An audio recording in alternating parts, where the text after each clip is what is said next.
Hello and welcome to this special segment of the Masuk Report. I am Max Gray, and I'm joined by my partner, and Dr. Colleen Palmer, Monroe's Superintendent of Schools. Dr. Palmer and Monroe's Board of Ed are currently in the process of deciding on how to mitigate a cut of $850,000 to their proposed education budget, which was made by Monroe's first selectman, Mr. Steve Vavrick. Additionally, they are facing the possibility of further cuts by Monroe's Board of Finance. Thanks for coming in today. Thank you for having me in. I'm going to start off.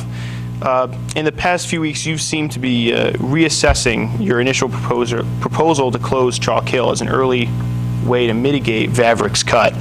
Is this the case, and if so, what caused that reassessment? Approximately a month ago, we heard from the first selectman that there would be a very deep cut to our budget of $850,000.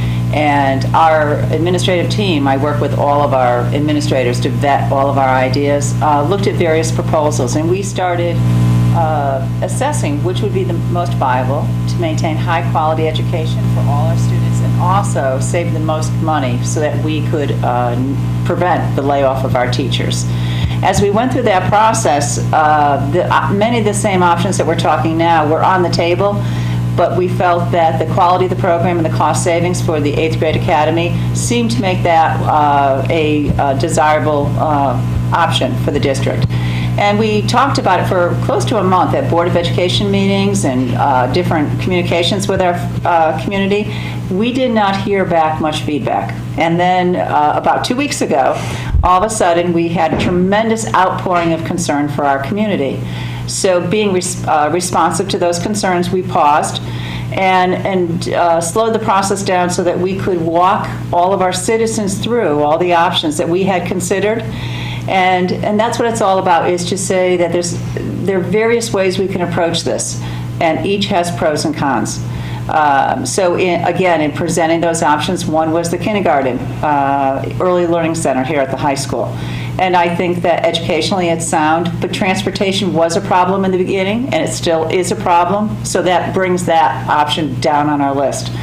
I think that we had a Saturday meeting here for parents, because when we heard from our current 7th grade parents, concerns, what would it be like for my students at the high school? We brought them into the high school and we showed them where the 8th grade academy would be, and we had a 4-hour session with them. When we heard that, and our parents are saying, I'm not sure if I can support this option, our job is to present other options. We are looking right now at the possibility of closing Chalk Hill down over several years rather than 1 year. So less disruption, but we won't have the cost savings. So it's always push-pull.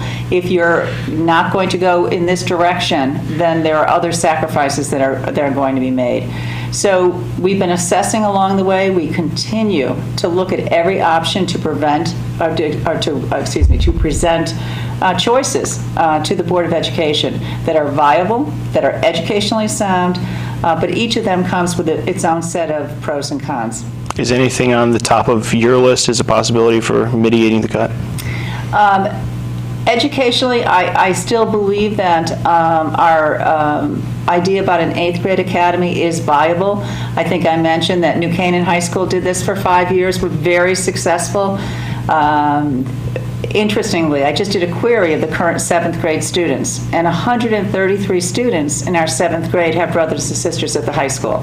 So when we think about who are those students we're really worried about, our students have brothers and sisters here. They would already know the 9th grade. I think if we ever implemented it, that many of the concerns would dissipate.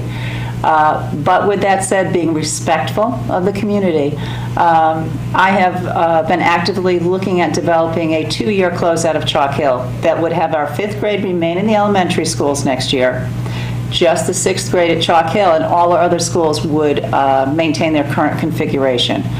Having 1 grade in Chalk Hill means not closing the school, which means paying for custodians, paying for heat, paying for electricity. So it's a more costly option, but it's something that I'll be talking about at the next Board of Education meeting, and hopefully have better refined financials for the board to consider.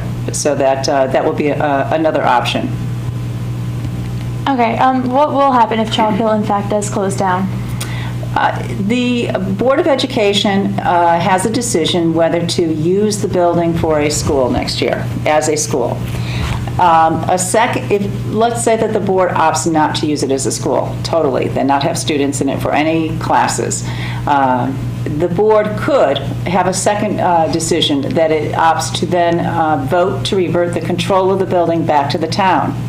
And if the town controls the building, it is responsible for all of the costs, the maintenance, and the upkeep.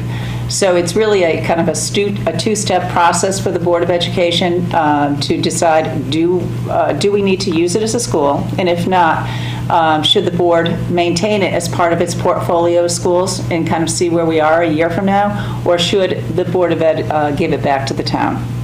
Okay. You talked about the option of having just the sixth grade at Chalk Hill. Initially, you seemed to want to split the costs with the town for that, have the town cover half the utilities and maybe use the bottom floor of the building for Parks and Rec or whatever they might use it for. Initially, the town didn't seem to want to go along. Is that still the situation? Since our board meeting, at which we had information that the town wasn't as receptive, we've had a very open meeting with Mr. Vavrick and his team and our facilities people and our key administrators. The bottom line is it's one budget for the town. So whatever costs are incurred at Chalk Hill, it comes back to the taxpayer, whether it's in the Board of Ed bucket or the town.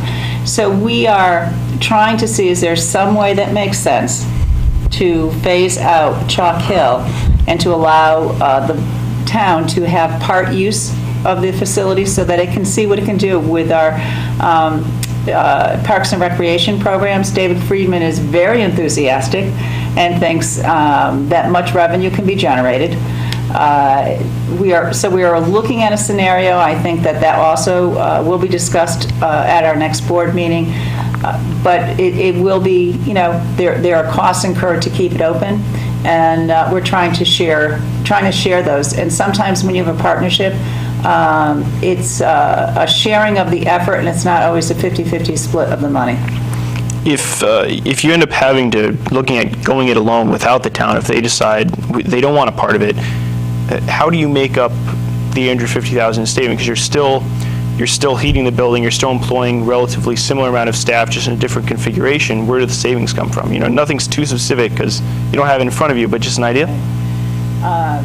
If we only had half the school operating, we wouldn't need as many custodians to clean the facility because we're not using the whole facility.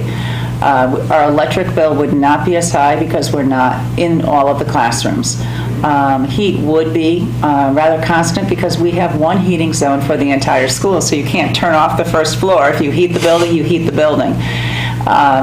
With that said, the finance director, the administrators, and I are looking again, is there another place? We've gone through our accounts many, many times. We will continue to look at those accounts to see, is there any other way we can reduce expenditures without staff cuts? It was part of our proposal that if we keep Chalk Hill open, that it will necessitate further staff reductions to make up the difference in the budget. But we're hoping not, but it's hard to make up several $100,000 when we've already taken out, $700,000-800,000 in line items before bringing the budget forward. And there are many areas of the budget that are cut very lean. Our emergency maintenance was brought down just to $100,000 for the entire district next year. Energy was brought down very close. We're hoping we don't have a horrible winter next year. So if we look at all the risk factors already in the budget, I think we have brought the risk as high as we can in those areas, which doesn't leave much except staff.